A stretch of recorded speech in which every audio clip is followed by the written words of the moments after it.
Buenos días. ¿Cómo están? ¿Todo bien? Bueno, qué lindo, ¿no? Cantar con el pueblo de Dios, alabar y exaltar el nombre del Señor, porque Él es aquel que merece toda la gloria.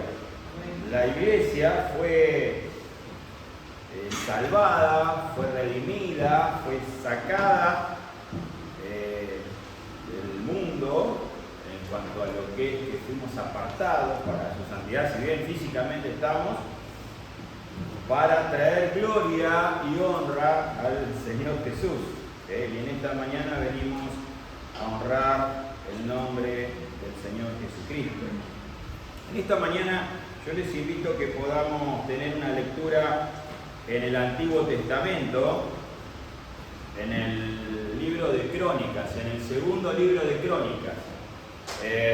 Y hoy vamos a estar hablando acerca de un rey que tuvo un corazón conforme a Dios, igual que su padre David.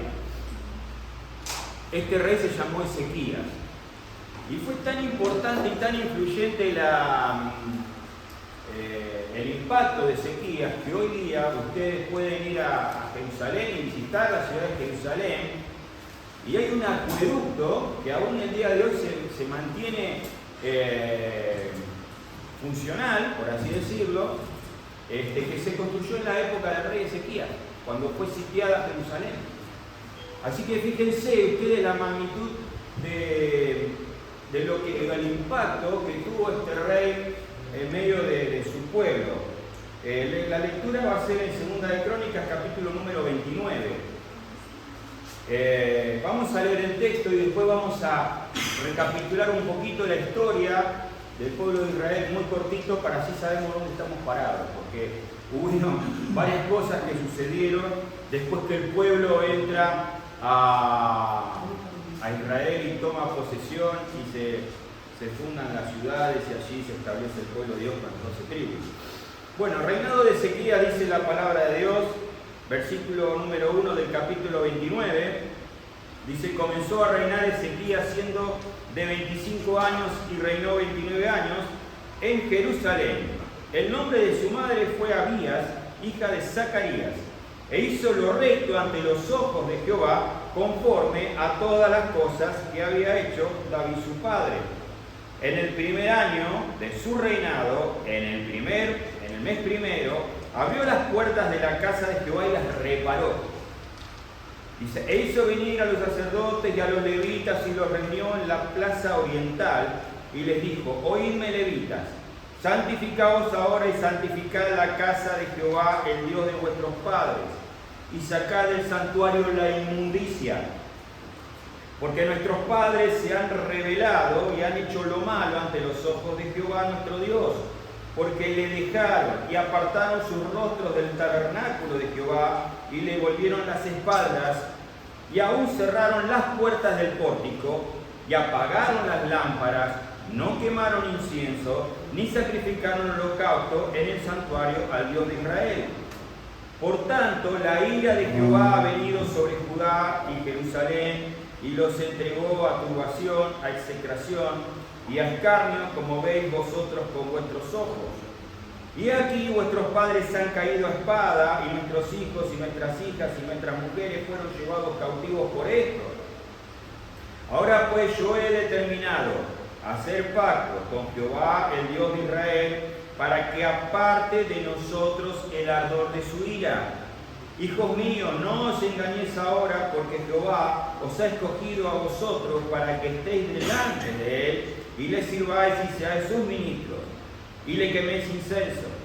Entonces se levantaron los levitas, Maat, hijo de Amasai, y Joel, hijo de Azarías, de los hijos de Coat, de los hijos de Merari, Cis, hijo de Abi, y Azarías, hijo de Jehablael, de los hijos de Gerson, Joá, hijo de Sima, y Edén, hijo de Joá, de los hijos de Elizafán, Simri y Jeilel, de los hijos de Asaf, Zacarías y Matanías, de los hijos de Emán, Jehiel y Simei, y de los hijos de Jedutum, Semaías y Uziel. Estos se reunieron con sus hermanos y se santificaron, entrando conforme al mandamiento del rey y las palabras de Jehová para limpiar la casa de Jehová. Y entrando los sacerdotes dentro de la casa de Jehová para limpiarla, sacaron toda la inmundicia que hallaron en el templo de Jehová, el atrio de la casa de Jehová, y de allí los levitas la llevaron fuera del torrente del Cedrón. Comenzaron a santificarse el día primero del mes primero, y a los 8 del mismo mes vinieron al pórtico de Jehová y santificaron la casa de Jehová en 8 días. Y en el día 16 del mes primero terminaron. Entonces vinieron al rey Ezequías y le dijeron: ya hemos limpiado toda la casa de Jehová, el altar de los holocaustos y todos sus instrumentos, la mesa de la proposición con todos sus utensilios. Asimismo hemos preparado y santificado todos los utensilios que en su infidelidad había desechado el rey Acaz cuando reinaba, y aquí están delante del altar de Jehová. Y levantándose de mañana, el rey Ezequías reunió los principales de la ciudad y subió a la casa de Jehová. Y presentaron 7 novillos, 7 carneros, 7 corderos, 7 machos cabríos para expiación por el reino, por el santuario y por Judá. Y dijo a los sacerdotes, hijos de Aarón, que los ofreciesen sobre el altar de Jehová. Mataron pues los novillos, y los sacerdotes recibieron la sangre y la esparcieron sobre el altar. Mataron luego los carneros y esparcieron la sangre sobre el altar. Asimismo mataron a los corderos y esparcieron la sangre sobre el altar. Después se hicieron acercar delante del rey y de la multitud los machos cabríos para expiación, y los pusieron sobre ellos sus manos. Dice: y los sacerdotes mataron e hicieron ofrendas de expiación con la sangre de ellos sobre el altar, para reconciliar a todo Israel. Porque por todo Israel mandó el rey hacer el holocausto y la expiación. Puso también levitas en la casa de Jehová, con címbalos, salterios y arpas, conforme al mandamiento de David, de Gad, vidente del rey, y del profeta Natán, porque aquel mandamiento procedía de Jehová por medio de sus profetas. Y los levitas estaban con los instrumentos de David, y los sacerdotes con trompetas. Entonces mandó Ezequías a sacrificar el holocausto en el altar. Y cuando comenzó el holocausto, comenzó también el cántico de Jehová con las trompetas y los instrumentos de David, el rey de Israel. Y toda la multitud adoraba, y los cantores cantaban, y los trompeteros sonaban las trompetas. Todo esto duró hasta consumirse el holocausto. Y cuando acabaron de ofrecer, se inclinó el rey, y todos los que con él estaban adoraron. Entonces el rey Ezequías y los príncipes dijeron a los levitas que alabasen a Jehová con la palabra de David y de Asaf vidente, y ellos alabaron con gran alegría y se inclinaron y adoraron. Y respondiendo Ezequías dijo: vosotros os habéis consagrado ahora a Jehová, acercaos pues y presentad sacrificios y alabanzas en la casa de Jehová. Y la multitud presentó sacrificios y alabanzas, y todos los generosos de corazón trajeron holocaustos.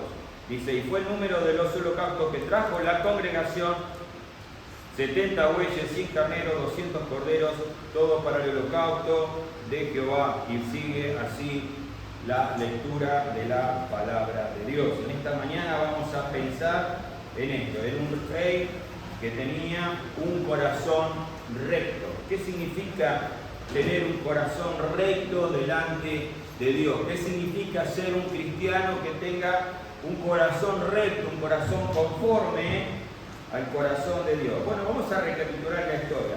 Recordamos que luego de la muerte del rey David, que tenía un corazón conforme al corazón de Dios, más allá de sus pecados. Ustedes recuerdan que David cometió adulterio, tomó a la esposa de Urías Eteo, lo manda a matar a la guerra, nace un niño, él es juzgado, el niño muere.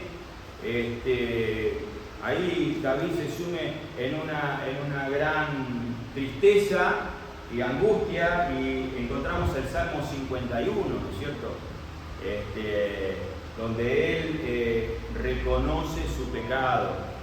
Y luego de que David reinara, reinó Salomón. ¿Se acuerdan? ¿Que fue quién? El rey más sabio, muy bien. El rey más sabio. Salomón, bueno, se encuentra con Dios, tiene un encuentro con Dios y Dios le dice, bueno, Salomón, vos vas a ser el rey de este pueblo, que es un pueblo duro de servicio, es un pueblo duro de cabeza, de cuello. No agachan su cuello ante los mandamientos de Dios y les cuesta obedecer. Te voy a conceder un deseo, parecía como la lámpara Aladino. Bueno, y él le pide sabiduría para conducir el pueblo. Viene el reino de Salomón, un reino de paz, donde el pueblo de Israel se expande, se extiende, pero ¿qué pasó? ¿Cómo terminó la vida de Salomón? ¿Se acuerdan? ¿Terminó bien o terminó mal?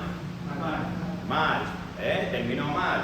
Él no tenía que censar al pueblo, lo censó, no tenía que tener caballos y jinetes y carros, y lo tuvo. ¿Por qué? Porque no confiaba en que Dios lo iba a proteger. Y además dice que tomó 300 esposas y 700 concubinas, o sea que tenía 1000 suegras este hombre. Fíjense, ¿no? Las cuales, dice, desviaron su corazón a la idolatría. ¿Por qué? Porque los pactos en aquella época con los pueblos vecinos se sellaban por matrimonio. Y Salomón, que era un hombre tan sabio, pensó que la podía manejar y que él era más sabio que Dios.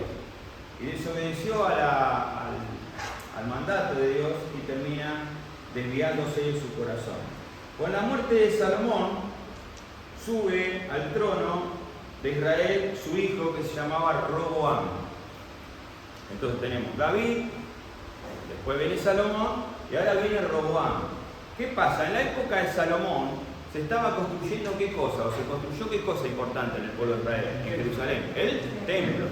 Entonces para el templo había que poner plata. ¿Sí? Todo cuesta plata. Y había que edificarlo el templo. Y el templo llevó mucho dinero y llevó muchos recursos. Entonces, ¿qué hizo Salomón? Salomón colocó impuestos a la gente, más lo que ofrendaban, para poder construir el templo. Terminó de construir el templo, Salomón, y después hizo una casa para él, un palacio, que también salió una moneda importante.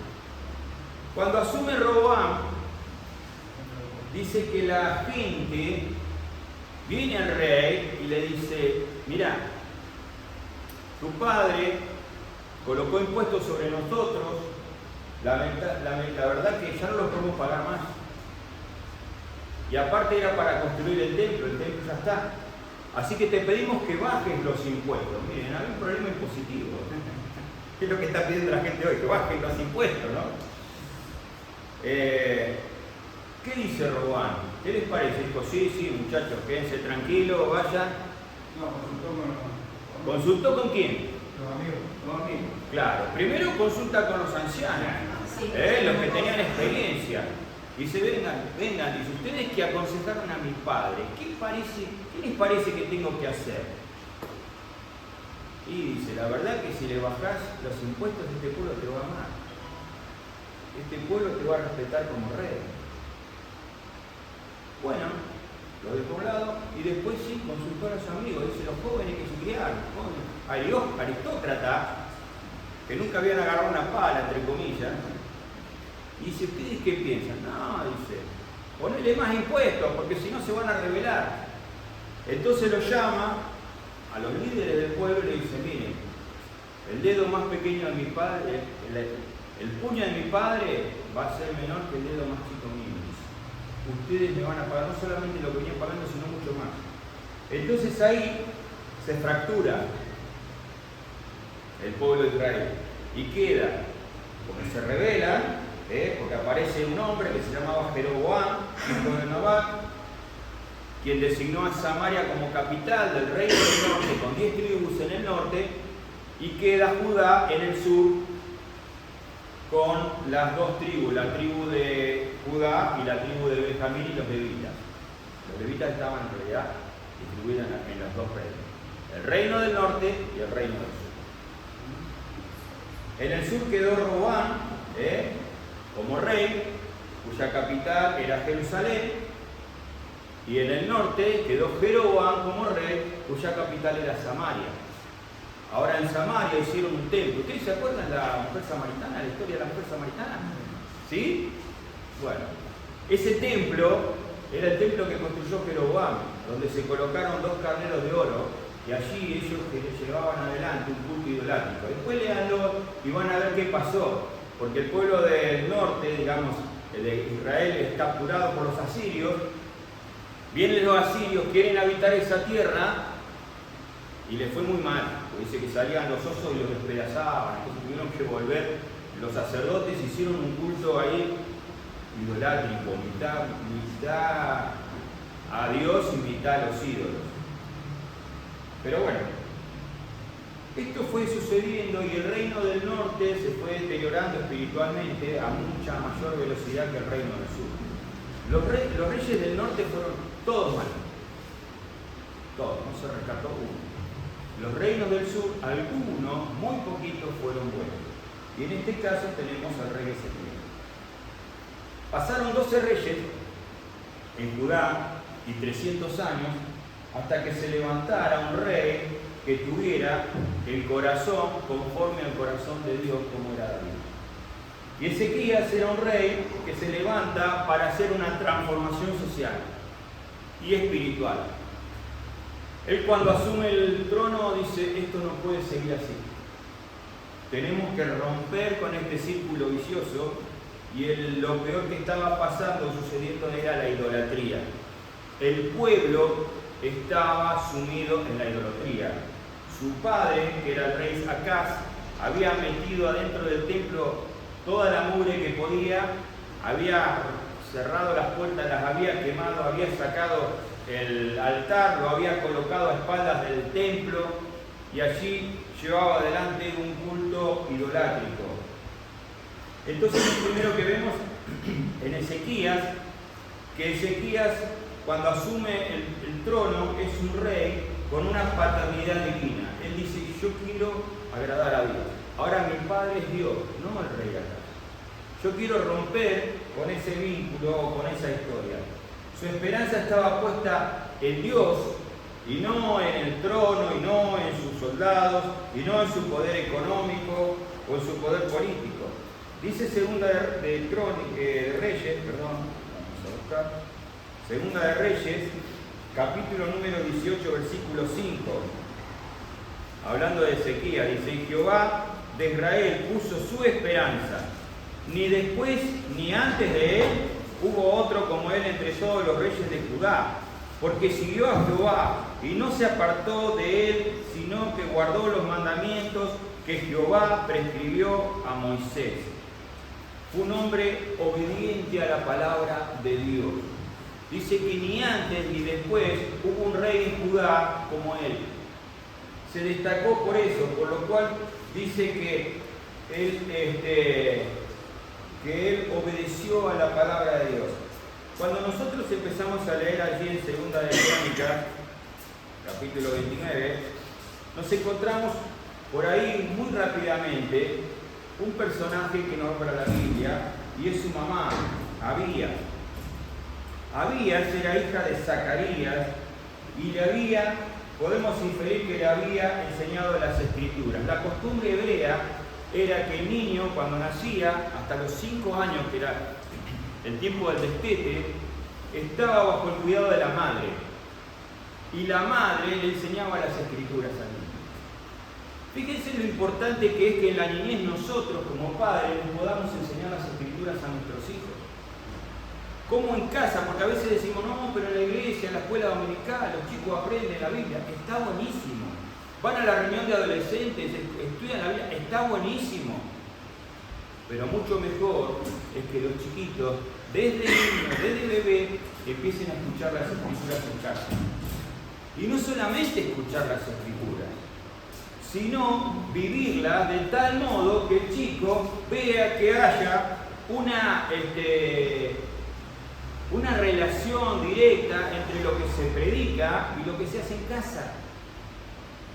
Esta mujer había, seguramente, hija de Zacarías, le había enseñado las escrituras. Esta era la costumbre de las épocas, que la madre se encargara a los niños en los primeros años de vida, cuando el chico está desarrollando su red neuronal, que son una esponjita, que aprenden enseguida. Y lo importante es enseñar la Biblia en la niñez. Instruye al niño en su camino. Dice el libro de Proverbios, que aún cuando fuere grande, cuando fuere viejo, no se apartará de él. Del camino de la Biblia, del camino de la instrucción de Dios. En los primeros años seguramente él recibió esto. También su abuelo materno Zacarías, que era un hombre temeroso de Dios, Isaías 8:2, ahí lo nombran, no lo vamos a buscar por razones de tiempo, pero la instrucción de la palabra de la niñez puede cambiar toda una generación, puede cambiar toda una sociedad, puede cambiar un pueblo completo, como lo fue en la vida de este rey, que fue transformador cuando llegó y dijo: esto no puede ser así, hay que limpiarlo, hay que sacar la basura, hay que volver a Dios. Nos va mal porque dejamos a Dios a un costado, porque nos vamos atrás de los ídolos, de los pueblos que nos están rodeando, y allí con los ídolos y esos dioses estamos haciendo el mal. Entonces este hombre seguramente recibió y conoció de la palabra de Dios desde su niñez. Eso nos habla de la esperanza, pero también del carácter, porque su carácter fue la antítesis de su papá Acaz. Su padre Acaz hizo un desastre, era un desastre. Este último fue uno de los peores reyes de Judá. No solo participaba con el pueblo de la idolatría, o sea, él idolatraba, ofrecía sacrificios a dioses ajenos, sino que también estimulaba al pueblo para que lo haga. Ingresó al templo toda clase de inmundicia. Son cosas impuras que las metió adentro del templo, ídolos, cosas que no tenían que estar. Y dice que después terminó cerrando las puertas. ¿Para qué? Para que nadie adore a Jehová, Dios de Israel. Y el pueblo se había ido en pos de la idolatría. Esta historia nos recuerda que aquel refrán, ¿se acuerda el refrán de tal palo, tal astilla? No siempre se cumple. No siempre es así. Porque, y menos cuando Dios está en la vida del creyente. ¿Sabes por qué? Porque cuando Dios te rescata, no importa quién haya sido tu padre o tu madre o tus hermanos o tu familia, Dios te hace una persona nueva. Y ahora ya tenemos el ADN espiritual de Dios, somos hijos de Dios. Entonces podemos romper con aquellos círculos viciosos de los cuales venimos de nuestra familia. Esto es lo que este hombre hizo. Dijo: no importa quién fue mi padre, no importa lo que él hizo. Yo lo dejo todo afuera. Ahora soy un hijo de Dios. Tengo que vivir de acuerdo a lo que Dios me manda. A veces decimos: bueno, pero vos no sabés, Claudio, mi padre fue un alcohólico y fajaba a mamá y nos pegaba a nosotros. Entonces yo ahora tengo este carácter y soy así y no puedo salir del vicio. ¿Por qué? Porque venimos de 4 generaciones, porque el abuelo hacía lo mismo. Pero cuando entra Cristo a la vida, dice que somos nueva criatura. Las cosas viejas pasaron y aquí son todas hechas nuevas. Dios te da una nueva vida y una nueva oportunidad y podés romper el círculo vicioso que viene con la familia y con todas esas deudas y esas cosas que vienen oscuras. Entonces el rey Ezequías pudo romper con todo eso. Y por el Espíritu Santo que está morando en el corazón de cada uno de nosotros para vivir vidas diferentes en el temor de Dios. En segundo lugar, porque en primer lugar dijimos que Ezequías tenía una paternidad divina, era hijo de Dios, no importaba quién era el padre en la carne, y gracias a Dios que no siguió los pasos. Pero en segundo lugar, Ezequías era un rey con prioridades santas. Él dijo: me voy a enfocar en algo que es lo más importante. ¿Qué es lo más importante o lo más necesario para esta nación? Salir de la idolatría. Hasta que no salgamos de la idolatría, hasta que no limpiemos las cosas, acá no nos va a ir bien. Eso nos pasa también en nuestra vida. Queremos que Dios nos bendiga, queremos que Dios nos escuche, queremos que Dios nos conteste nuestras oraciones, deseamos que tener un mejor trabajo, deseamos arreglar las relaciones familiares, pero a veces no estamos dispuestos a hacer la limpieza profunda que Dios quiere que hagamos en nuestra vida, en nuestro templo. Dice la palabra de Dios que Ezequías tuvo estas prioridades santas. Primero dice, priorizó la reparación y apertura de las puertas del templo.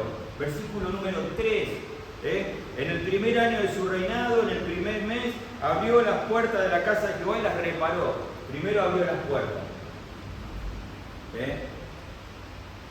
No tomó decisiones políticas, grandes políticas económicas o grandes políticas sociales. Dijo, bueno, acá tenemos que arreglar. No arrancó por las cosas externas, arrancó por lo interno, por lo espiritual. Un pueblo que no está bien espiritualmente, por más que haga lo que haga, va a ir en contra de las cosas de Dios y le va a ir mal. A veces pensamos que es un maquillaje nada más. Pero si un pueblo no vuelve a Dios, no vuelve a las raíces, no vuelve a los principios cristianos, no vuelve a los valores cristianos, un pueblo que se declara en rebeldía, haga lo que haga, siempre va a terminar mal. Dice que él empezó con esto, abrió las puertas del templo, empezó con la restauración espiritual. Este es el principio de todas las cosas. Primero hay que abrir y reparar las puertas de nuestro templo. ¿Cómo están las puertas del templo de nuestra vida? Miren, las puertas se usan para qué. Hoy abrimos las puertas para poder entrar. Y en este sentido, cuando nosotros abrimos las puertas de nuestro templo, estamos pretendiendo que Dios entre, que Dios eche luz. Cuando abrimos para ventilar, para que entre luz. Cuando abrimos las puertas de nuestro templo delante de Dios, estamos diciéndole, Señor, examina mi vida. Abro estas puertas que están oscuras para que vos ilumines todo lo que hay que sacar adentro de esto y sacarlo afuera para que nunca más vuelvan. Entonces, tiene dos propósitos. Abrimos para que Dios eche luz y nos mire y nos examine con su palabra, pero también abrimos las puertas para sacar aquello que no está bien. Aquello que nos ata al peso y al pecado que nos asedia, decía el apóstol Pablo, y que no nos permite correr la carrera con paciencia. Las puertas de este templo tenían que estar en condiciones para que se puedan abrir. Abrir para que eche Dios la luz.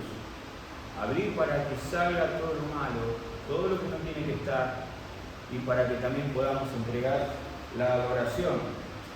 ¿Cuántas veces el pecado y la desobediencia cierran las puertas del corazón? Y alguien viene a escablarnos y cerramos las puertas de nuestro corazón.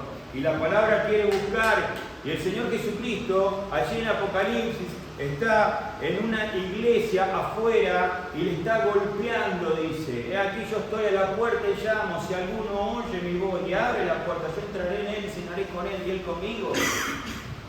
¿Por qué? Porque la iglesia estaba muerta.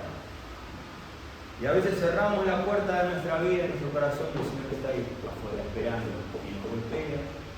Ya va, Señor, ya voy a salir, ya te voy a entregar esto, ya te voy a permitir entrar en este área de mi corazón. Cuando el Señor tiene que entrar en todas las áreas, echar luz y lavar nuestras vidas todo el tiempo. Priorizó la purificación. Dice que los sacerdotes y el templo, luego de abrir y reparar las puertas, no era posible adorar. ¿Se imaginan? Había mugre, suciedad, alimañas, los utensilios todos sucios, contaminados. Pero no solamente eso, sino que también había inmundicia. Había ídolos adentro del templo. Y tuvieron que sacar y limpiar todo eso. Dice la palabra de Dios que les llevó 16 días. 16 días, día y noche trabajando para limpiar el templo. O sea que no es automático. Abro la puerta de mi templo, ya está listo, ya está, voy a servir al Señor ahora sí, venimos a un campamento que está buenísimo y renovado, ya abrí la puerta de mi templo, ya sé lo que tengo que hacer. No, pará. Primero hay que pasar un examen interno. Sí, Dios te perdona, claro. es automático el perdón de Dios, porque la sangre de Cristo nos limpia de todo pecado. Pero hay un periodo que tenemos que limpiarnos la vida para poder adorarle y servirle al Señor en espíritu y en verdad. Dice que estos sacerdotes tuvieron que sacar toda la inmundicia y había suciedad y abandono en el interior del mismo. La limpieza es necesaria para proseguir hacia la restauración. ¿Por qué? Porque estamos adorando, en un rato vamos a estar adorando al Señor. Lo estamos adorando ya en este momento, cuando empezamos en el primer momento de leer su palabra, de cantar, de escuchar el mensaje. Pero ahora lo vamos a adorar después más adelante a través de la cena. Y estamos adorando a un Dios que es santo. Y Él no va a recibir una adoración de un corazón que está sucio. Yo te pregunto, vos, te invito a comer un asado. No te lo creas. Y ahí está, el asado, el costillar, espectacular. Bueno, sírvanse, todo en la mesa. Y yo te pongo un plato que hace una semana que no se lava. Y te digo, mirá, acá está el asado, tomá. ¿Vos lo comés?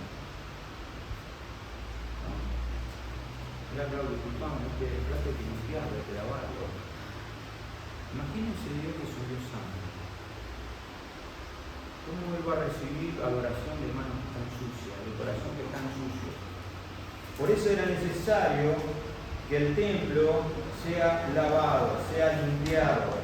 Era necesaria la limpieza interior. Mi corazón también no solo debe estar con las puertas abiertas y restauradas, esto en cuanto a la comunión y la comunicación con Dios, sino también Dios tiene que encontrar en mi vida un lugar limpio.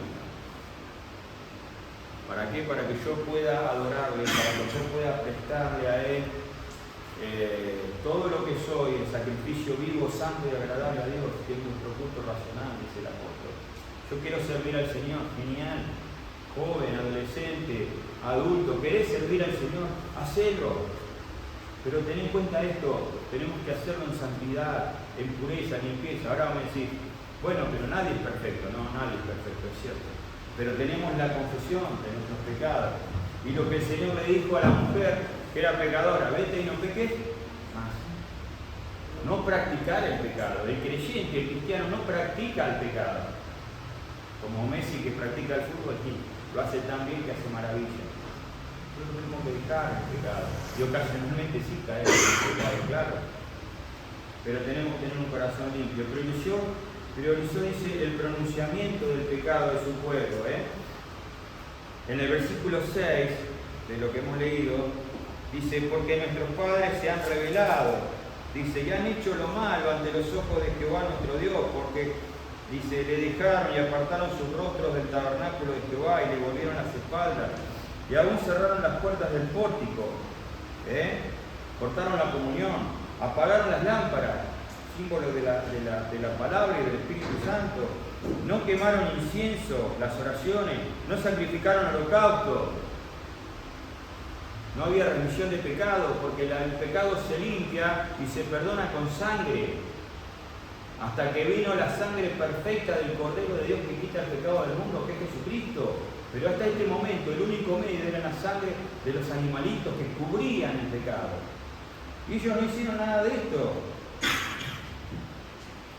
El camino de regreso a la comunión, es decir, o llamar a lo bueno bueno y a lo malo malo. Esto está mal, no, y bueno, lo que pasa es que todos lo hacen, ¿viste?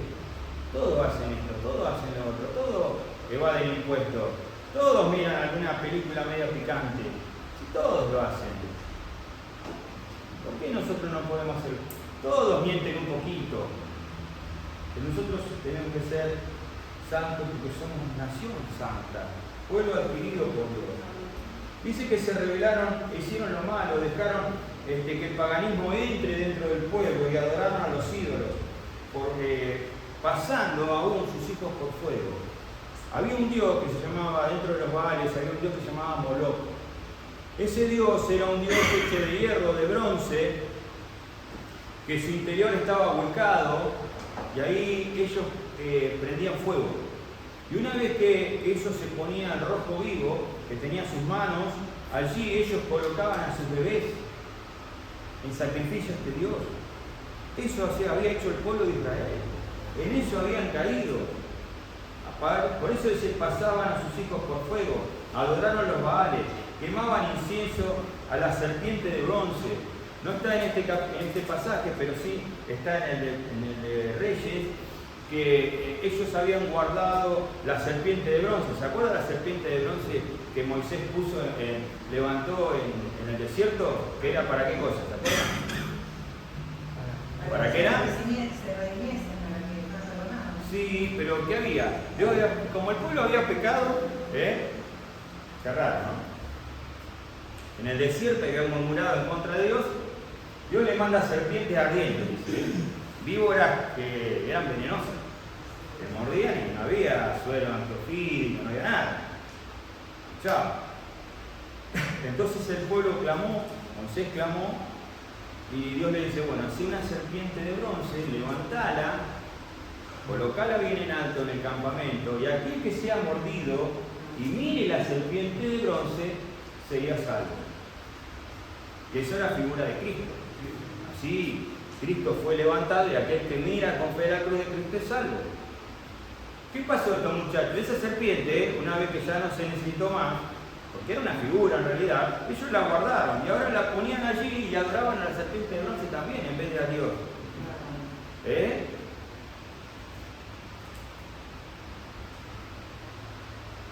Hay algo importante que dijo Moisés cuando entregó la tierra de Canaán, porque él no pudo entrar, en Deuteronomio 6:4, y dijo, oye Israel, Jehová, nuestro Dios, Jehová uno. ¿Cuántos dioses tenemos? A veces tenemos un Dios solo en la palabra, pero en la realidad de nuestra vida, por ahí está el Dios del pulpito, por ahí está el Dios del Netflix, por ahí está el Dios de las redes, que tengo que hacer mi devocional, pero es mejor estar en Instagram, en Facebook, en Twitter, en todo lado, y estoy actualizándome todo el tiempo y no tengo tiempo para la palabra de Dios. Por ahí mi Dios es del trabajo, por ahí tengo el Dios del dinero, por ahí tengo el Dios de otro tipo de prácticas que no deberían estar en nuestra vida. Estamos a un clic de distancia de lo que es la pornografía y todas esas cosas, ¿no? Y esta gente se atrajo para sí vergüenza y sufrimiento. Entonces él dijo las cosas como son, no la disfrazó, dijo, miren, esto nos pasó por esto. Y para ir terminando, una vez que él abrió las puertas, una vez que él hizo la limpieza, una vez que trajo la palabra de Dios, dijo, miren, esto es lo bueno y esto es lo malo, delante de Dios, y se pronunció y dijo tantas cosas, dice que hay un pacto que él hizo con Dios. En realidad Dios hace el pacto con él. Y lo tenemos allí en el versículo número 10 del capítulo 29. Ahora pues yo he determinado hacer pacto con Jehová, el Dios de Israel. ¿Para qué? Para que aparte de nosotros el ardor de su ira. Yo quiero hacer un pacto con Dios. Yo ahora quiero llevar mi vida cerca de Dios y sacar todo esto y vivir como un pueblo santo. Y ese pacto, miren, tenía varias cosas. En primer lugar había un propósito. Y el propósito era para que Dios aplaque su ira. ¿Por qué? Porque la desobediencia trae ira sobre nuestras vidas. Vos sos desobediente que está bajo la ira de Dios. Dios disciplina a sus hijos. No, pero mirá el del vecino de frente, mirá lo que hace y le va re bien. Sí, pero vos sos un hijo de Dios. ¿Vos quién corregís? ¿A tus hijos o a los hijos del vecino? A tus hijos, ¿no es cierto? ¿Por qué? Porque los amás. No te cruzás enfrente y le decís a los chicos, chicos, al del vecino, ahora se van a dormir sin cenar porque rompieron un vidrio. No, a tus hijos les decís. Dios es lo mismo, porque te ama, te corrige, y te disciplina. Y el propósito de tener un pacto con Dios es justamente para que Dios aplaque la ira.